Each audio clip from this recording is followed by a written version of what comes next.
बिस्मिल्लाहिर्रहमानिर्रहीम। अस्सलाम वालेकुम स्टूडेंट, उम्मीद है खैरियत से होंगे। चलिए आज की वीडियो में हम थोड़ा सा डिस्कस करेंगे जो आई कैप के प्रेसिडेंट साहब हैं उनकी तरफ से जो क्लैरिफिकेशन आई है बेसिकली आई कैप की तरफ से, जो अभी कल नोटिस इशू हुआ था, बल्कि परसों इशू हुआ था, कल हमने इसके ऊपर आपको अपडेट दी थी कि जो hard bound study text material है वो नहीं मिलेगा।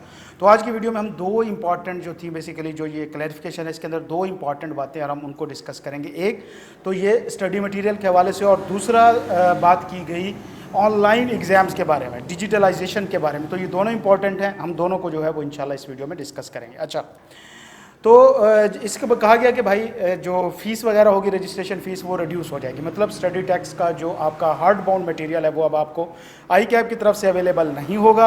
हाँ, वो मार्केट में अवेलेबल होगा, उसके लिए मुख्तलिफ पब्लिशर ऑथोराइज़ किए जाएंगे, जिस तरह के मुख्तलिफ बुक स्टोर्स वगैरह पे मिलती है, तो आप अपनी पैसे दे के वहाँ से परचेज़ कर सकते हैं। पहले ये होता था कि आई कैप अपनी रजिस्ट्रेशन फ़ीस में ही वो आपसे काट लेता था, वो आपसे उसमें इंक्लूड करके चार्जेस जो है वो लिया करता था। अब ये तो अच्छी चीज़ है कि भाई अब जो सितंबर अटैम्प्ट या कमिंग दिसंबर अटैम्प्ट जो है इसके बाद की जो अटैम्प्ट्स होंगी उसमें ये फ़ीस रजिस्ट्रेशन के तौर पे उसके बाद आने वाले स्टूडेंट से नहीं ली जाएगी।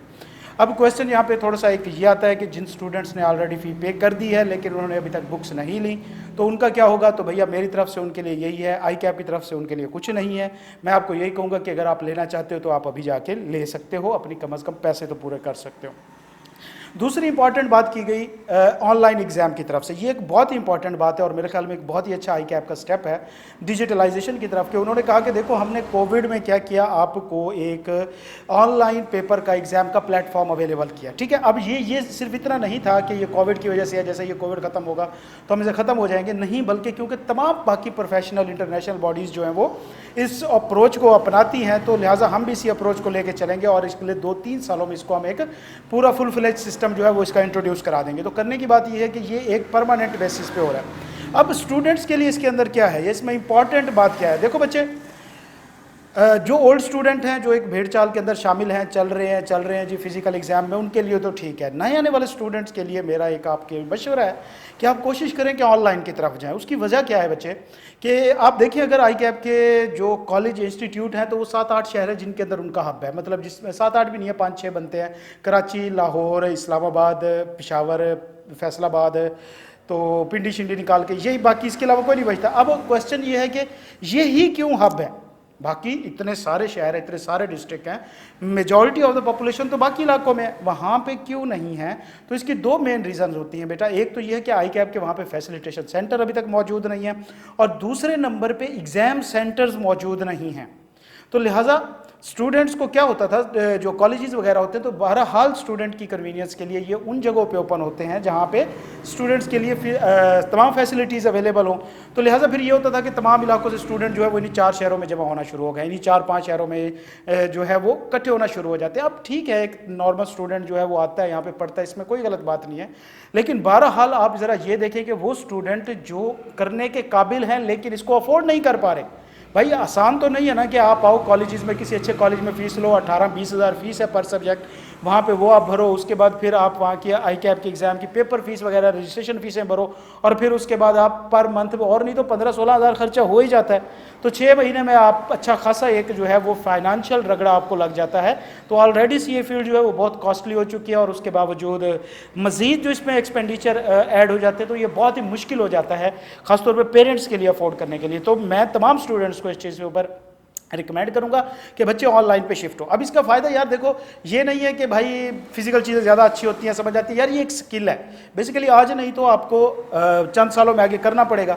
हम खुद को ही इम्प्रूव नहीं करना चाहते और फिर बाद में रोले भी डालते हैं जी आर्टिफिशियल इंटेलिजेंस हमें जो है वो टेक ओवर कर लेगी या इस तरह हमारा प्रोफेशन ख़त्म हो जाएगा, अकाउंटिंग ख़त्म हो जाएगी, ऑडिटिंग ख़त्म हो जाएगी, सब कुछ कंप्यूटर ले जाएगा। तो बेटा इसमें सर्वाइव इसीलिए ही किया जा सकता है, इस तरीके से किया जा सकता है कि आप अपने आप को डेवलप करो।